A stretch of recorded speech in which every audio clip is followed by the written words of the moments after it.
Sa Pampanga, ipinagdiwang ng 70th Infantry Battalion ang ika-38 taon ng matapat at matatag na serbisyo sa pamamagitan ng iba't ibang aktibidad na sumasalamin sa kanilang dedikasyon sa paglilingkod. May ulat si Leslie Ann Magno. Pinasimulan ng 70th Infantry Matapat at Matatag Battalion ang pagdiriwang ng ika-38 founding anniversary nito sa pamamagitan ng Matagpat Fun Run noong ika-11 ng Hulyo at Matagpat Sports Fest na isinagawa mula ika-12 hanggang ika-16 ng Hulyo sa Charlie Company, 70IB, San Juan Banyo, Arayat, Pampanga.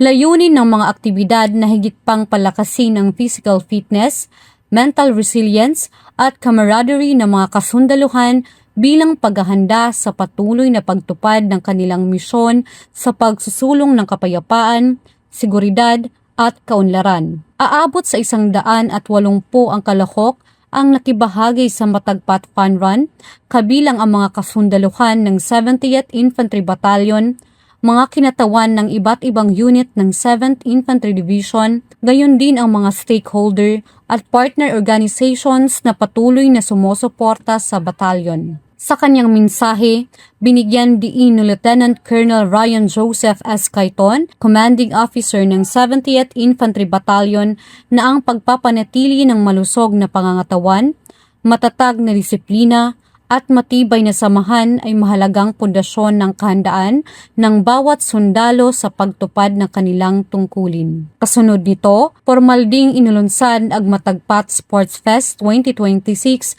na eksklusibong nilahukan ng mga personnel ng 70th Infantry Battalion. Kabilang sa mga kompetisyon ang basketball, water volleyball, pickleball, hydro challenge, map reading and land navigation, at iba pang team building at sports activities na idinisenyo upang higit pang mapaigting ang teamwork, leadership at operational readiness ng bawat kasundaluhan. Bahagi ang mga aktibidad na ito ng patuloy na pagsisikap ng batalyon na mapanatili ang mataas na antas ng kahandaan, profesionalismo at pagkakaisa ng mga sundalo habang ipinagdiriwang ang halos 4 na dekadang tapat na paglilingkod sa bayan. Sa paggunita sa ika-38 founding anniversary, muling ipinakita ng 70th Infantry Battalion na ang malusog na pangangatawan, matatag na samahan at mataas na antas ng kahandaan ang nananatiling kanilang sandigan. Mula dito sa Arayat, Pampanga, ako si Leslie Ann Magno, ang inyong pamilyang kaugnay para sa mas matatag na hukbong katihan ng Pilipinas.